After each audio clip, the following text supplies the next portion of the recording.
On passe en menu service. Pour l'option sauvegarder, voici la fenêtre de sauvegarde. Ici, si une base de données est ouverte, le service de sauvegarde vous propose de la sauvegarder. Ce bouton sert à proposer l'utilisateur de choisir une liste de fichiers indépendants.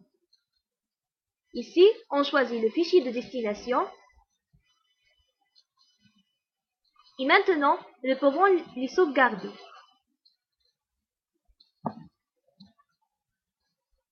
Le sauvegarde prend quelques minutes.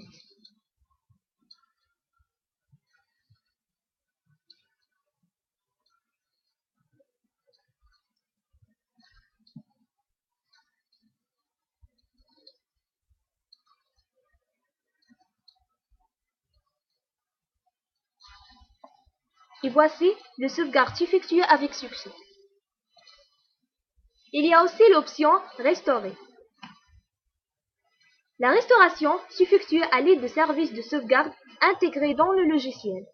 Ici, on choisit le chemin source et en bas, le chemin de destination. Et on effectue l'opération de restauration. L'étape de restauration aussi prend quelques minutes.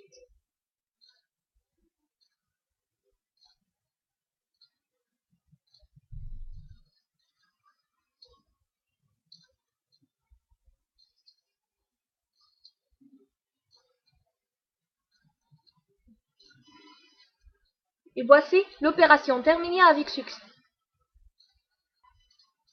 On passe maintenant à l'option Compacter les données. Pour compacter les données, cette fenêtre vous propose d'effectuer le compactage de la base de données ouverte et que le résultat soit une autre base de données dans un autre endroit. Ici, si la base de données est compactée, vous pouvez choisir n'importe quelle base de données à partir de ce bouton. Ce deuxième champ, associé à la base de données destination, on choisit une base. Et cette case à cocher permet de garder une copie de la base de données avant de procéder au compactage. Et on clique sur le bouton Compacter. Voici l'opération de compactage est en cours.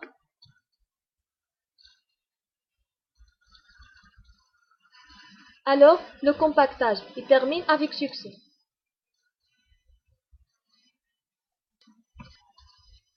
Il y a aussi une autre option, réparer une base de données. Les situations qui nécessitent de réparer une base de données sont rares. C'est généralement lorsque vous tentez d'ouvrir une base de données et celle-ci ne s'ouvre pas. C'est pour cela, la première chose à faire, c'est de garder une copie de votre fichier et d'utiliser cette option. Ici, vous choisissez la base de données à réparer et vous commencez la réparation à partir de ce bouton. On passe à une autre option, c'est de mettre à jour une base de données. Ce service vous permettra de mettre à jour une ancienne base de données. Ceci peut être nécessaire à la suite d'une mise à jour du logiciel. Ici, on choisit la base de données. Il y a aussi deux choix, mise à jour rapide ou mise à jour longue. Ce bouton Option permet d'effectuer la mise à jour à partir du modèle.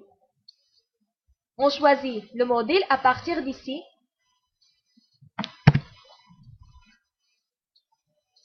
Et on effectue la mise à jour. Et voici, l'opération termine avec succès. Quelques recommandations à dire. D'abord, vous évitez cette opération sur une base qui est ouverte par un autre utilisateur sur le réseau, ou dans une autre session sur votre poste, à faire une copie du fichier de base de données avant d'effectuer cette opération. On passe à l'option Écriture comptable Export. Cette fenêtre s'affiche. Ce bouton permet de paramétrer le plan comptable rubrique. Ici, pour remplir les informations. Ce champ pour insérer une rubrique, le compte associé, après le compte partie, et enfin le temps.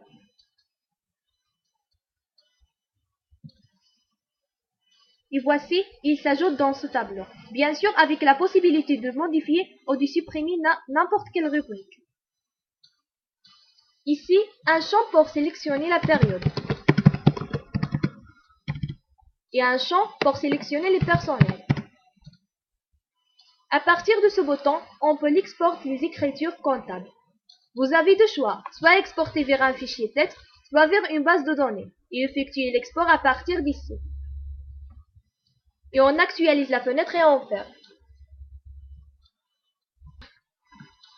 Pour l'option Exporter les écritures vers Almoudadé, cette fenêtre contient des champs à saisir. Ici, le montant total à passer, la description, la date d'écriture destination, le journal destination et enfin la base de données. Et effectuer le transfert à partir d'ici. On passe à l'option Importer les écritures depuis Almoudadé. Pour importer les écritures, il faut choisir une base à partir de ce bouton et de valider avec ce bouton. Et on ferme la fenêtre.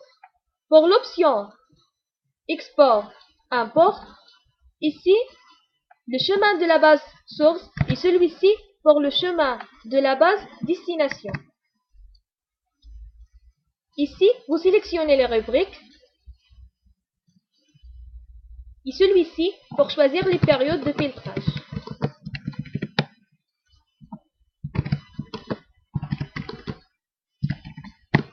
Et commencez l'exportation à partir de ce bouton.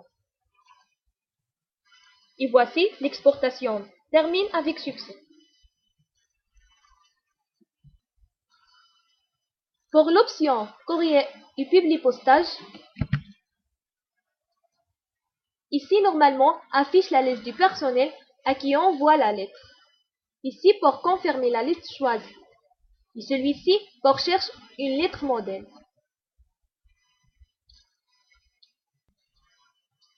On passe maintenant à l'option étiquette des adresses. Cette fenêtre permet d'imprimer une liste des étiquettes d'adresses.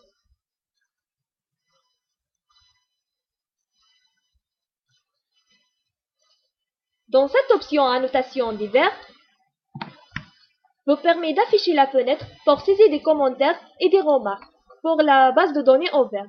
Ce bouton permet de réduire la fenêtre en bas puis on enregistre.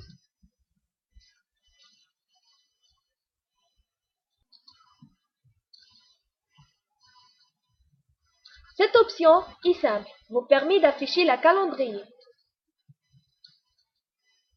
Et celui-ci affiche la calculatrice Windows.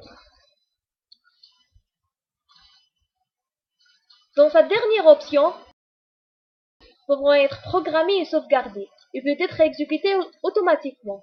Cette fenêtre contient 4 feuilles. Pour le premier démarrage, il y a 3 choix. Changer automatiquement la base de données, afficher la fenêtre de choix d'une base de données, ne charger aucune base de données. La deuxième feuille, ouverture d'une base. Cette feuille permet d'effectuer automatiquement le compactage. Ici, c'est le nom de répertoire dont le contenu sera affiché par défaut si vous appelez l'option ouverture base de données. Cochez cette case pour activer le compactage automatiquement d'une base lors de son ouverture. Il y a aussi d'autres réglages. Pour la troisième feuille, image d'arrière-plan, on choisit une image et on enregistre. Et la dernière feuille pour d'autres réglages.